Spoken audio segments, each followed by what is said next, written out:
Hey, I'm Amy Carter, and I'm the AIG Program Specialist here in Randolph County. For some of you, it's the first time I've met you, and it's just a real pleasure and an honor that you've taken time from your busy days to come work with us together. We're in for a terrific treat today. Ms. Linda Robinson is going to be sharing with us tips for parents of gifted children. And we're focusing particularly on social and emotional needs of our boys and girls.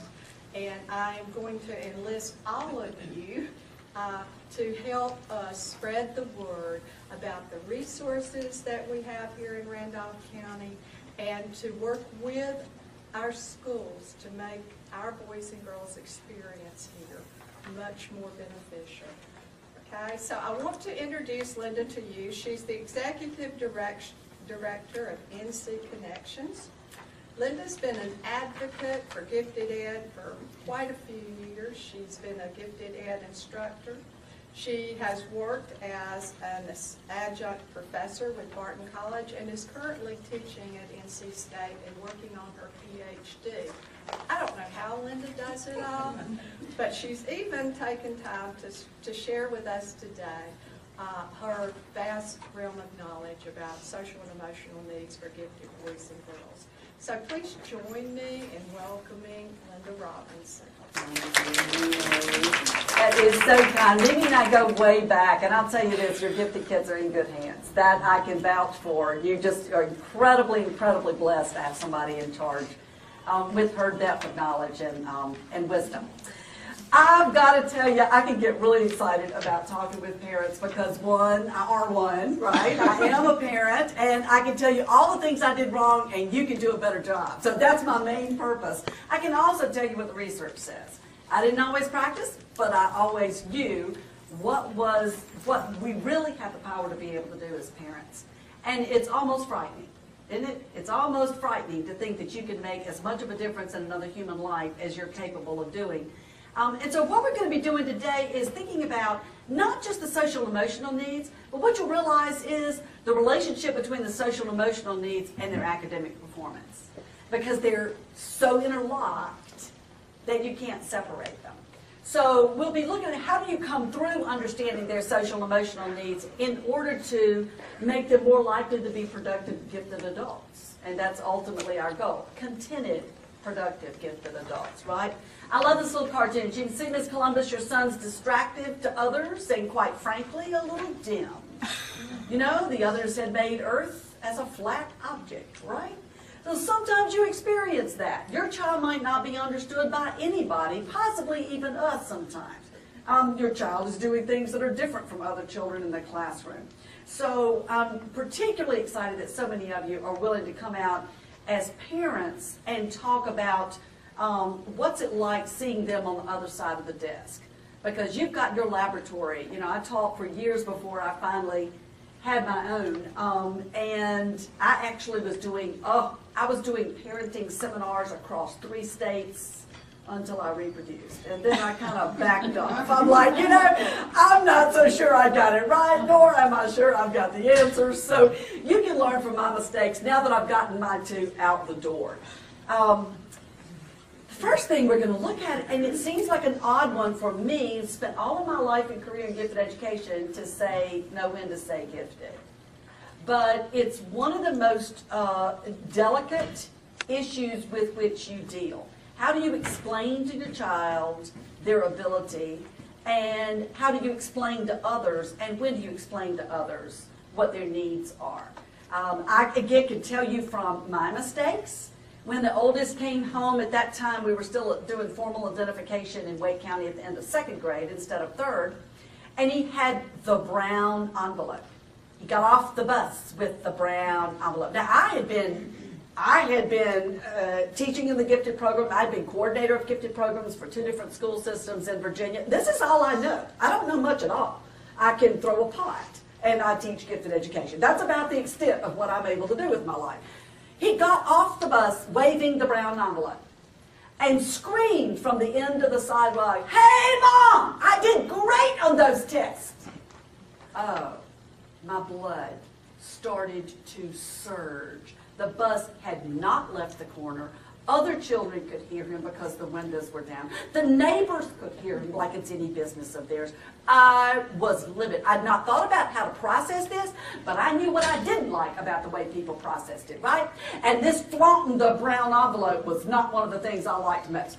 So he got all the way up to me and I said, "Young man, come inside. We have something to discuss." And we got inside to the dining room and he put it down on the table. He said, "I thought you'd be all excited. They're great."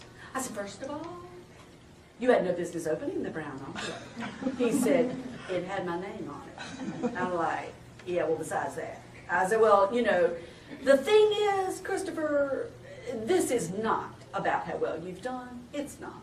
I said, "This is about how well God did when God made you. Now, when you come home with your report card, we can talk about how well you've done with what you were given. But in the meantime, this is not about you and your accomplishment." And then he's backing out the door of the dining room like, "Whoa, 7 years old, right? I mean, really a bit rough, don't you think?" So forgot to mention it to my husband, didn't say anything about it, calmed my blood pressure down, really forgot. And he came down the stairs the next morning all dressed, ready for school, and said, "Hey, Mom, Mom, did you sign God's report card?" You know, my husband's like, "What was that all about, really?" So that's when I realized, I don't have it right either. I don't have it right either. But what I can share with you is what the research says. And the research says, use the terminology when the terminology is appropriate. And I don't think this is easy to figure out. You would not introduce a child to someone in the grocery store as your diabetic child, would you? So you have to figure out when is it appropriate and when is it not. When is it appropriate and when it's not. Interesting study that was done at UVA's summer enrichment program with elementary students, 482 of them, and it examined the relationship between a parent's frequent use of the term gifted and the student's social and emotional adjustment. And what it found was that children whose parents refrained from using the term gifted enjoyed higher peer status. In other words, people liked them better. That's bizarre. Here's the reason it's bizarre. The kids were at a summer program away from their parents. So the parents were surveyed, and then the kids were looked at in terms of their peer acceptance. So the parents aren't there saying anything. You see what I'm saying? In other words, everything they've been doing had had an impact on this child who, in the meantime, is off at summer camp. Okay? They enjoyed higher peer status, more positive self-concepts, and lower anxiety levels than did children whose parents used the term. But we're going to come back to this in just a little bit. But I want you to think about that. When you say to a child, you know, "You are so gifted," or even, "You are so smart," I want you to think about what impact that has and what that might not be producing what we want to be producing with our kids. Now, when you're talking with somebody in that educational environment and that person needs to adapt to your child's needs, then it's appropriate. It's just like if somebody's going to be feeding a child that's diabetic, we need to talk about the fact that the child's diabetic. So you don't say you don't use it. You figure out when it works and when it's necessary in order to meet that child's needs. Here's a second one that honestly most parents just don't realize, and that is that you have a responsibility and a right to protect your child's confidentiality. And what that means is when a neighbor calls and says, "What did Sarah make on that test?" you have the right to say, "You know what, the school system has told me that that's just a confidential matter. And in Sarah's best interest, I just don't think I'm going to go into that, if that's okay with you." You have a right to say that. Now, you can tell Grandma, it's Grandma's genes. Grandma has a right to celebrate. You know what I'm saying?